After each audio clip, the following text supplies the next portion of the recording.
মথাউৰি মথাউৰি মথাউৰি এই কথাটোকে লৈ আপুনি মোৰ ওচৰলৈ কিমান আহিব? এইবোৰ অফিচিয়েল কাম কৰোঁতে অলপ সময় লাগিব, তাতে অসমত বানপানী কি ডাঙৰ কথা হে। আপোনাৰ কাৰণে নহ'ব পাৰে, কিন্তু আমাৰ গাঁৱৰ ৰাইজৰ কাৰণে ই আটাইতকৈ ডাঙৰ কথা। এই খেতি পথাৰখন লৈ আমাৰ জীৱন, আমাৰ সপোন। বাদ দিয়াহে তোমাৰ সপোন। খেতি কৰিনো দেশখনৰ কোনে কিডাল উন্নতি কৰিছে? আপোনাৰ দৰে নিৰ্লজ্জ আৰু হৃদয়হীন মানুহ মই দেখা নাই। এই গাঁৱৰ মানুহখিনিৰ বাবে আপোনাৰ কোনো বেয়া নালাগে? আপোনাৰ মানৱীয়তা বুলি একো বস্তু নাই? বছ বহুত হ'ল।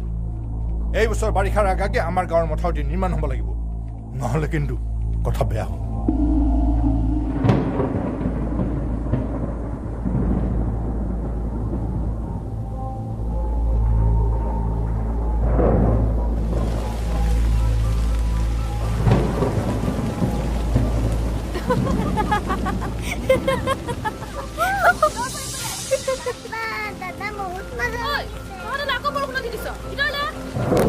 ৰবাচোন মা, অলপমান খেলিবলৈ দিয়া।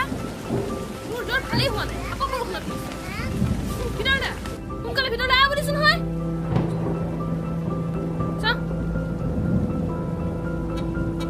বৰষুণত ভিজি কিমান ভাল লাগিছিলে, তুমি খেলিবহে নিদিলা। হয় হয়, আপুনি আকৌ ক'লে যায়? এই বৰষুণটো দেখোন নেৰাই হ'ল। পুৰণা মথাউৰিটো আজি ভাঙিবই নেকি? তাকে এবাৰ চাই আহোঁ ৰ'বা। সোনকালে আহিব। এই ধুমুহা বৰষুণত ল'ৰা ছোৱালীহালক লৈ অকলে থাকিবলৈ মোৰ ভয়ে লাগে। হ'ব, চিন্তা নকৰিব।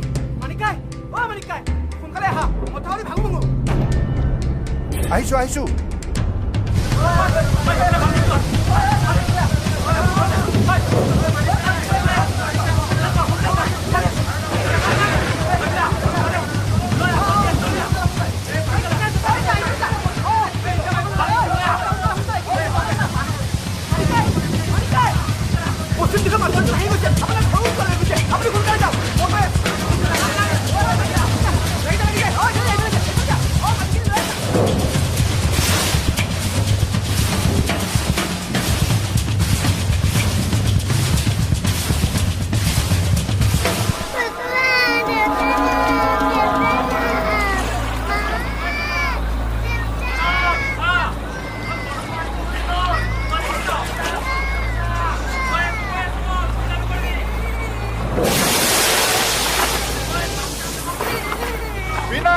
বাবু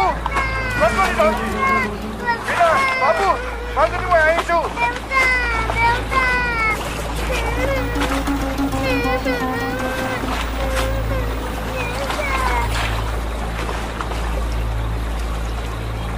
মাৰো বাবু দাদা উঠি গ'ল, মই কাৰ লগত থাকিম?